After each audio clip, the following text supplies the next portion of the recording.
Film की शुरुआत होती है डे 89 से। हम देखते हैं एब्बॉट परिवार, पिता ली, माँ ईवलिन और उनके 3 बच्चे एक सुनसान और वीरान से शहर में सामान खोज रहे हैं। पूरा इलाका खामोश है, कोई इंसान नहीं, कोई हलचल नहीं, बस डर का माहौल।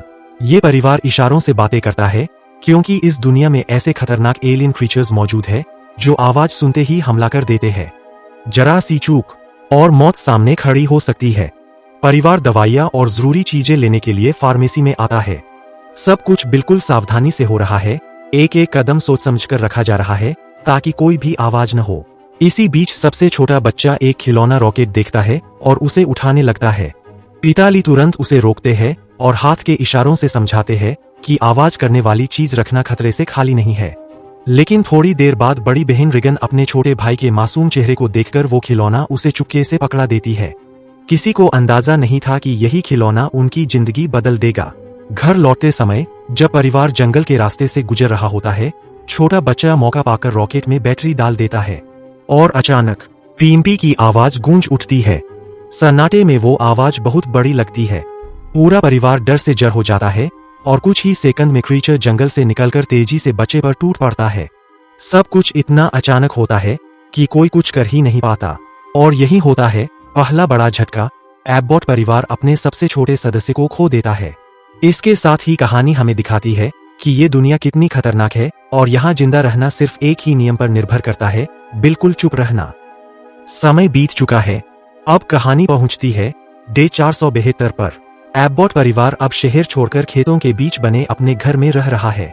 ये जगह भी सुरक्षित नहीं है, लेकिन यहाँ उन्होंने जीवित रहने के लिए कई नए तरीके खोज लिए हैं।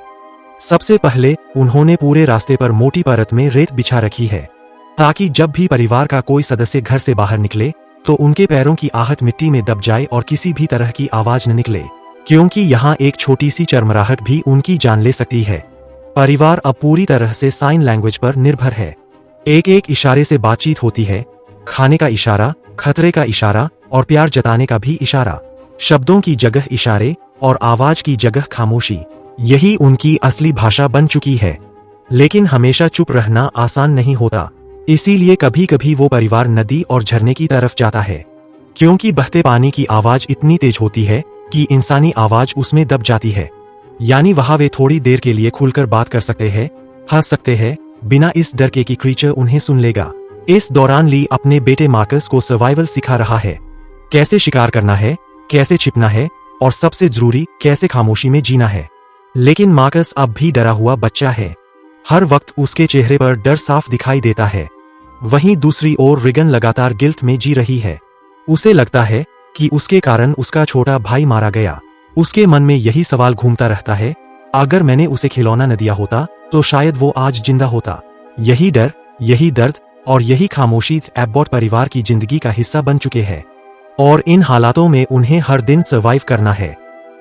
अब कहानी में एक नया और सबसे बड़ा खतरा सामने आता है। ईवलिन गर्भवती है, जल्द ही घर में एक नया बच्चा आने वाला है। लेकिन यहाँ बच्चा पैदा होना मतलब मौत को न्योता देना, क्योंकि बच्चा रोएगा और उसकी आवाज क्रीचर्स को तुरंत खींच लाएगी। यही फिल्म का सबसे खतरनाक सर्वाइवल चैलेंज है। एक दिन ईवलिन घर के बेसमेंट में काम कर रही होती है, सब कुछ हमेशा की तरह बेहद सावधानी से। लेकिन तभी उसका पैर एक खुले हुए नेल पर पड़ जाता है।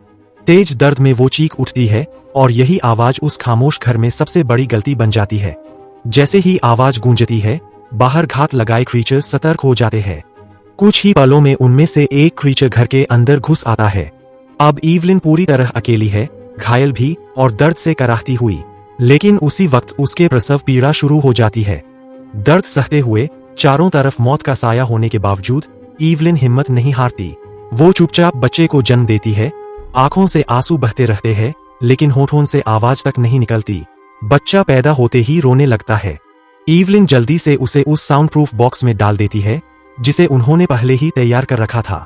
बॉक्स के अंदर ऑक्सीजन मास्क लगा है ताकि बच्चा सुरक्षित सांस ले सके, लेकिन बाहर उसकी आवाज बिल्कुल न जाए। बाहर क्रीचर्स भयंकर तरीके से घर को खोज रहे हैं, फर्श की हर आहट सुन रहे हैं।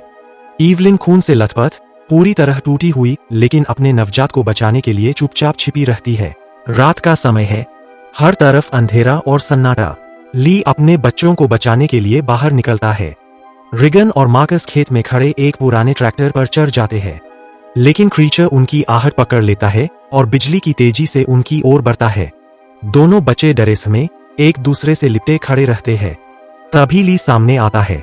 वो समझ जाता है कि अब बचने का सिर्फ एक ही तरीका है, अपने बच्चों की जान बचाने के लिए खुद को कुर्बान करना। ली अपने दोनों हाथ उठाता है और रिगन की ओर देखता है। आंखों में आंसू होते हैं, लेकिन चेहरे पर मजबूती। वो साइन लैंग्वेज में धीरे से कहता है, मैं तुमसे हमेशा प्यार करता हूँ। रिगन रोने लगती है, लेकिन आवाज नहीं निकालती। वो समझ जाती है कि पिता क्या करने वाले हैं। अगले ही पल ली पूरी ताकत से जोर से चिल्लाता है। उसकी आवाज पूरे खेत में गूंज जाती है। क्रीचर तुरंत बच्चों को छोड़कर ली पर टूट पड़ता है। कुछ ही सेकंड में ली उस दानव का शिकार बन जाता है, लेकिन उसके बच्चों की जान बच जाती है। ली की कुर्बानी के बाद अब घर में सिर्फ ईवलिन और बच्चे रह गए हैं।